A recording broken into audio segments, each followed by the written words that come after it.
Welcome back to learning keyboards, beginning keyboards.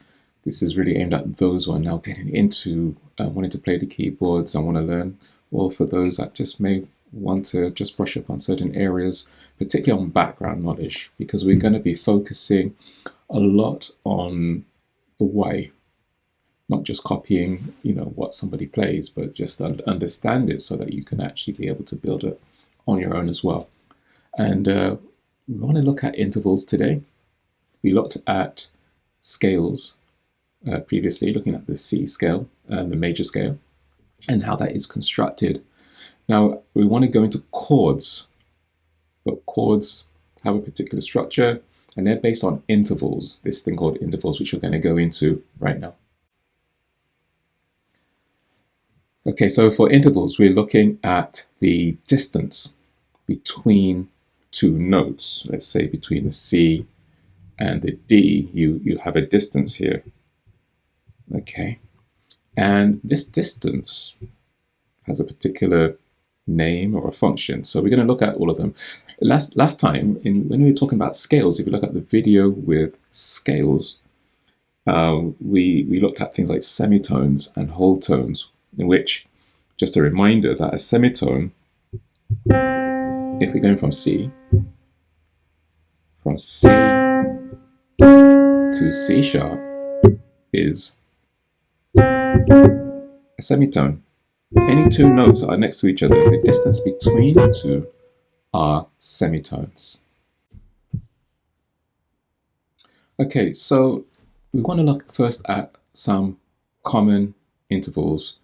And the first one we're going to look at is the major second, which, if we're looking at the key of C, this is our C, and from C, the next note in the scale would be D. So if this is your first note, then the distance between here and here is a major second. So to get from C to D, you're actually going to a major second. Now it's actually quite simple as that. If we go into a major third, it's going to be from C to E is a major third. Now, bear in mind that we're looking at it from a scale point of view. So if we're in F sharp, no, in the other video we looked at the scale, the major scale of F sharp. So if we are starting from here, so that is your do, re. So from do to re, from F sharp to G sharp, that is a major second. And from F sharp to A sharp, that is a major third.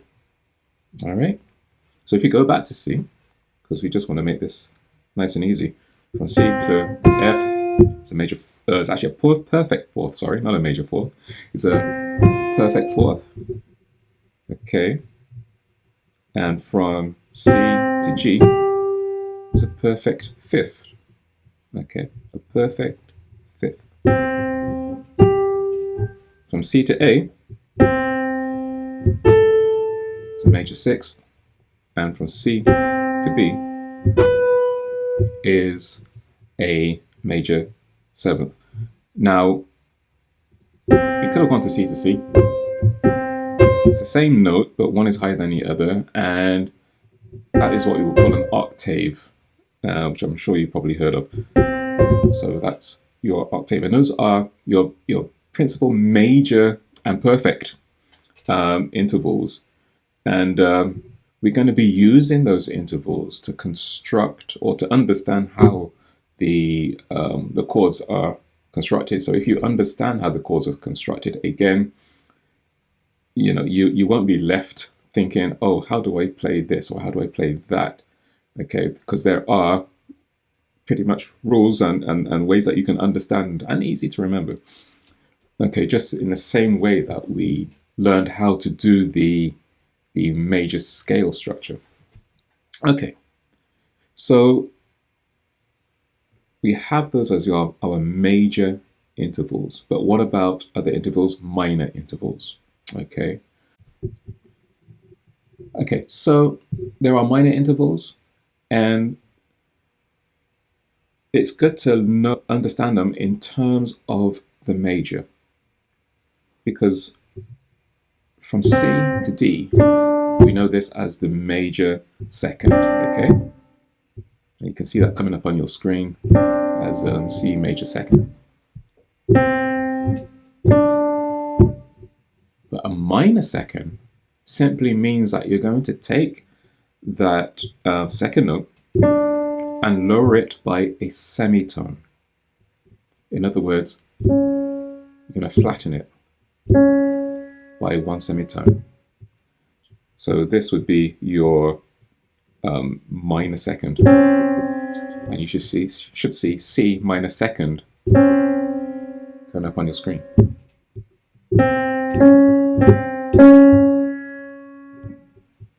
Right. So, I mean, these are sounds that you can also learn, you know, as you play more, and in learning that you may kind of recognize this more. Sound like the jaws moving. Anyway, we have the minor third. So from C to E is your third. Do, mi.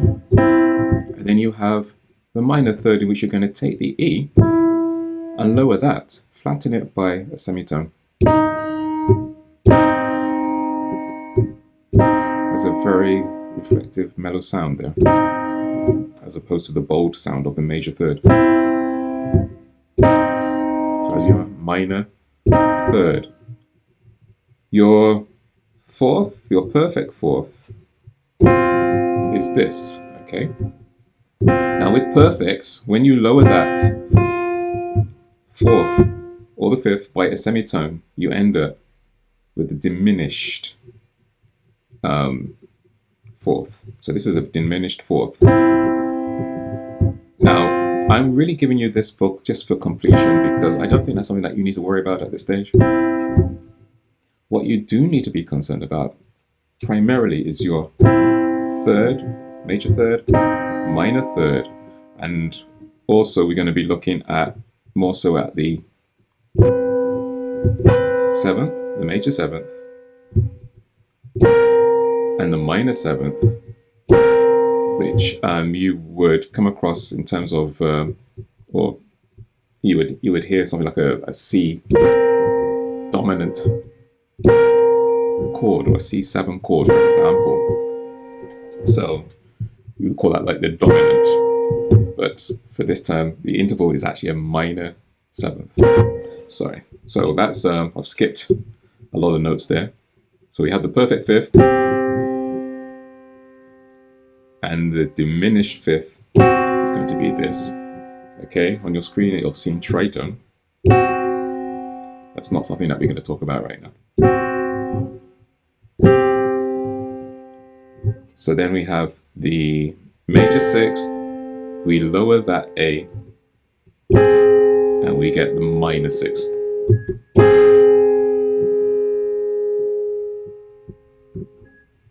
Okay, and the B we did, which was the major seventh, and that gives you, when you lower that B, the minor seventh. Okay. Okay. So what we've done is look at intervals, and these are going to form the building block for chords, because we're going to have major chords, we're going to have minor chords, and they're going to be built upon these intervals. So my advice to you is to take a look at this video, understand it, make sure you understand it. A lot of it is going to be just terminology for you to understand. Okay, so in the next video we will look at that construction. How are we going to use intervals? What use is it? And hopefully this will make some difference to your understanding on playing keyboards. So thank you very much for listening and watching. Enjoy.